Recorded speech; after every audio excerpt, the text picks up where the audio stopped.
Assalamualaikum. Apa kabar anak-anak ibu? Semoga kita senantiasa dalam lindungan Allah Subhanahu wa Ta'ala.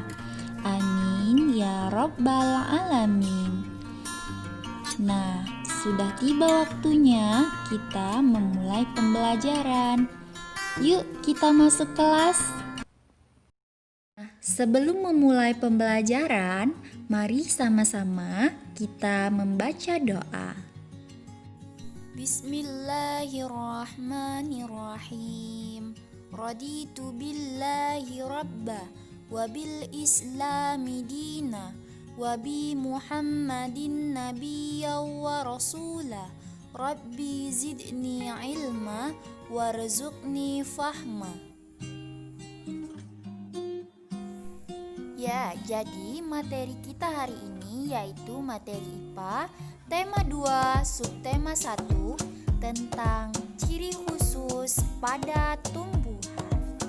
Allah Subhanahu wa Ta'ala menciptakan tumbuhan dan hewan dilengkapi dengan ciri khusus sesuai dengan tempat hidupnya masing-masing agar tumbuhan tersebut bisa beradaptasi terhadap lingkungan hidupnya. Nah, apa sih arti adaptasi? Ada yang tahu tidak? Adaptasi adalah penyesuaian diri makhluk hidup terhadap lingkungan atau habitatnya. Sedangkan tujuan adaptasi itu untuk bertahan hidup, memudahkan mencari makan, dan melindungi diri dari pemangsa atau predator. Sedangkan habitat atau tempat hidup tumbuhan ada bermacam-macam. Apa sajakah itu?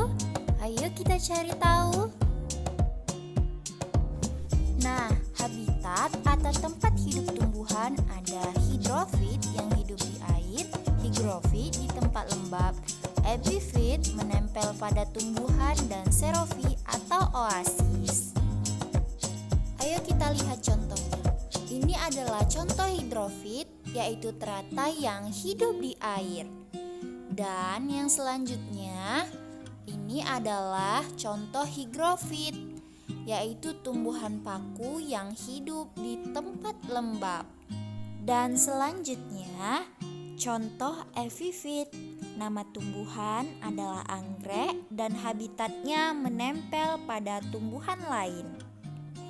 Kemudian, ini adalah contoh xerofit atau oasis, yaitu kaktus yang hidup di tempat yang kering.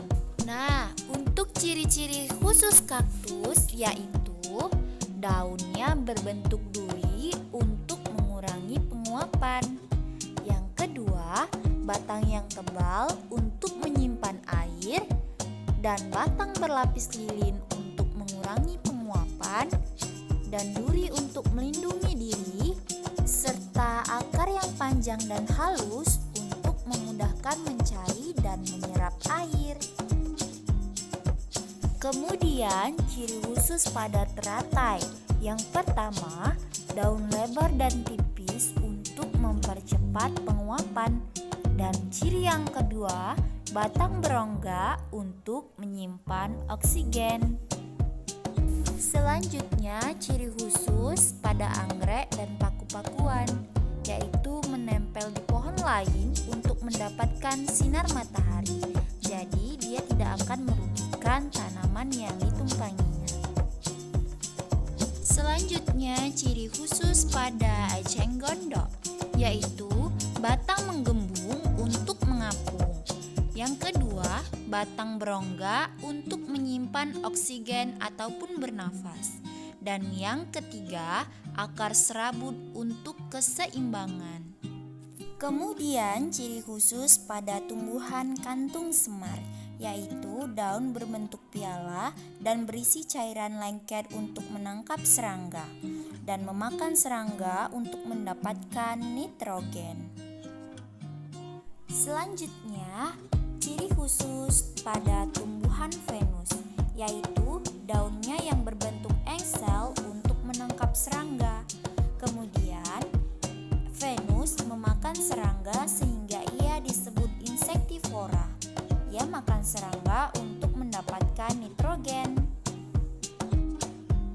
Nah, kemudian ciri khusus bunga Rafflesia. Yang pertama, bunga Rafflesia berbau busuk untuk menarik serangga agar membantu penyerbukan. Dan hidup menempel di akar pohon lain agar mendapatkan makanan dari pohon yang ditempeli. Kemudian ada tanaman meranggas atau menggugurkan daunnya saat kemarau untuk mengurangi penguapan. Contohnya mahoni, jati, kedondong, dan sakura. Kemudian ada tanaman yang melindungi diri dengan getahnya, yaitu pepaya, mangga, nangka, dan pohon karet. Kemudian ada tanaman yang melindungi diri dengan bulu gatal, yaitu padi, pohon bambu, dan jagung. Kemudian ada tanaman yang melindungi diri dengan durinya, yaitu mawar, salak, dan kaktus. Nah, pelajaran kita hari ini sudah selesai. Alhamdulillah. Tetap semangat dan jaga kesehatan.